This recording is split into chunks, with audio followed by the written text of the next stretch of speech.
Loan নিয়ে বড়লোক, ধনী, কথাটা হাস্যকৌতুকের মতো।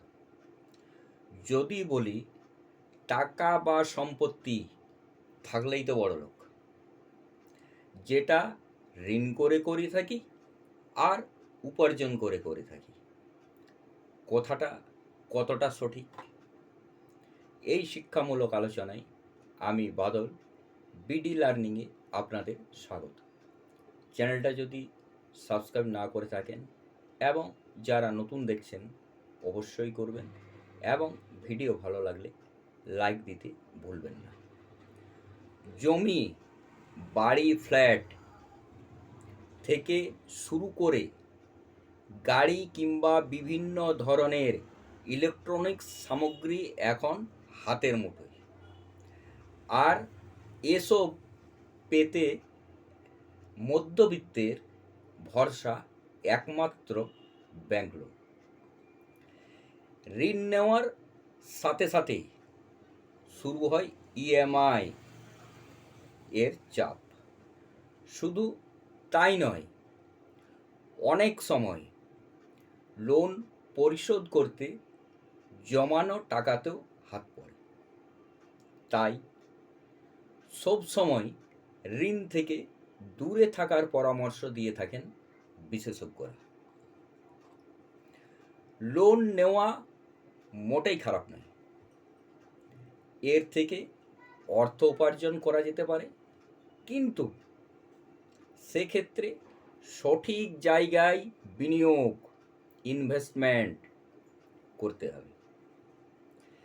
না, আমি বলছি না, বলেছেন জাপানি আমেরিকান উদ্যোগপতি তথা লেখক রবার্ট কিওসাকি। আর এই সংক্রান্ত তিনি একটা বইও লিখেছেন, যার নাম রিচ ড্যাড পুয়ার ড্যাড। তার দাবি, সম্পত্তি ও দেনার মধ্যে বড় পার্থক্য রয়েছে।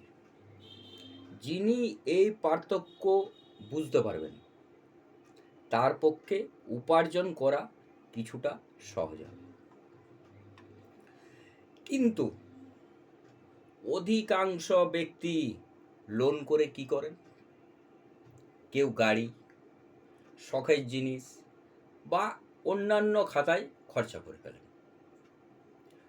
পরে ইএমআই এর চাপ ঘাড়ের উপরে এসে পড়ে। তাই সঠিক উদ্দেশ্য আর সঠিক জায়গায় যদি ঋণ নিয়ে বিনিয়োগ করা যায়, সেক্ষেত্রে সম্পত্তি বৃদ্ধি হওয়ার সম্ভাবনা বেশি থাকে। এক্সাম্পল হিসেবে কিছু কথা বলা যেতে পারে, কিন্তু মনে রাখবেন, বিনিয়োগ করার আগে অবশ্যই বিশেষজ্ঞদের কাছে পরামর্শ নেওয়া উচিত। যদি কারো নিয়মিত উপার্জন ঠিক মতো জায়গায় থেকে থাকে,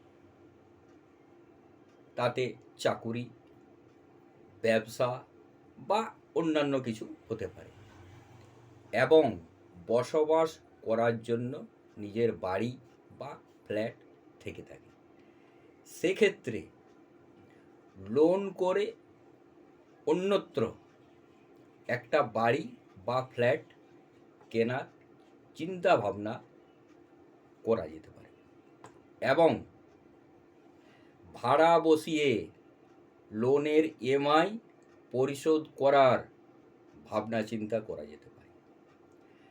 তাতে দুই ধরনের লাভ পাওয়া যেতে পারে।